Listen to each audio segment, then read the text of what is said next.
এটা হলো ফেওয়া লেক, পোখারায় অবস্থিত, নেপালের। তো দেশের নাম হলো নেপাল, আর পোখারার ফেওয়া লেক।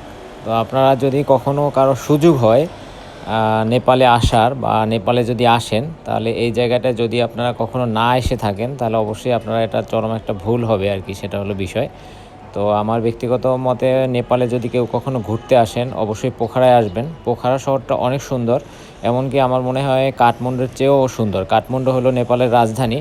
তো নেপালের রাজধানীতেও আমি অনেকক্ষণ ছিলাম। তো না, রাজধানীতে একটু একটু মানে গ্যাদারিং টাইপের জায়গা, কিন্তু গ্যাদারিং হলেও আপনার মোটামুটি গোছানো শহর।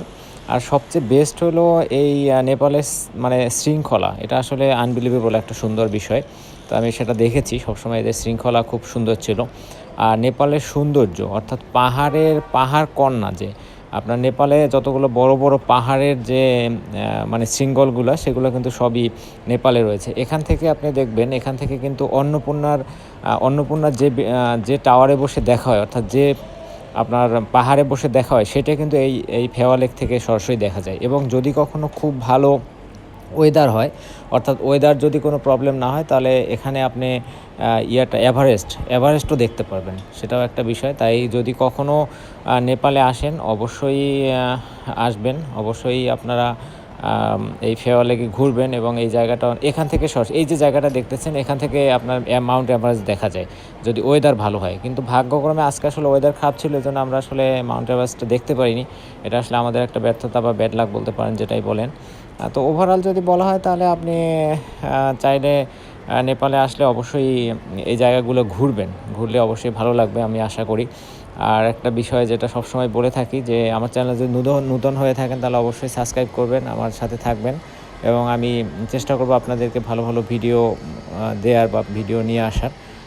তো সবাই ভালো থাকবেন, যে যেখানে যে অবস্থায় থাকেন। আর যদি কখনো নেপালে আসেন, অবশ্যই ফেওয়া লেকে ঘুরবেন এবং পোখারাতে আসবেন। পোখারাটা অনেক সুন্দর একটা শহর, আপনি যদি আসেন তাহলে ভালো লাগবে। আর আমি চেষ্টা করব আপনাদেরকে এরপরে নেক্সট কিছু ভিডিও নিয়ে আসার, যেগুলো আসলে আরও বেশি সুন্দর হবে। আর নেপাল নিয়ে আমি অবশ্যই কয়েকটা ভিডিও তৈরি করব, আমি আশা করতেছি। তো আপনারা আমার সাথে থাকবেন সবসময়ের জন্য, আমি আশাবাদী। আর আমার চ্যানেলটা অবশ্যই সাবস্ক্রাইব করে রাখবেন, আমার সাথে থাকবেন। আর আমি নেক্সটে ডিটেলস নিয়ে অবশ্যই আপনাদের সাথে নেপাল নিয়ে অবশ্যই আরও অনেকগুলো ভিডিও আমি করব, স্টেপ বাই স্টেপ। আমি চেষ্টা করব আপনাদেরকে ভালো কিছু দেখানোর।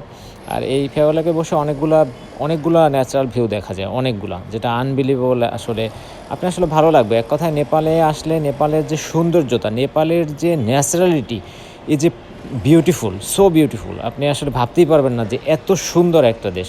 মনে হয় যেন প্রকৃতি নিজে সাজিয়ে রেখেছে, সম্পূর্ণ নিজে। যেখানে আসলে প্রকৃতি যদি সৃষ্টিকর্তা নিজে সাজায়, তখন যে সুন্দরটা হয়, ঠিক সেম সৌন্দর্যতা আপনি পাবেন। অবশ্যই ধন্যবাদ সবাইকে।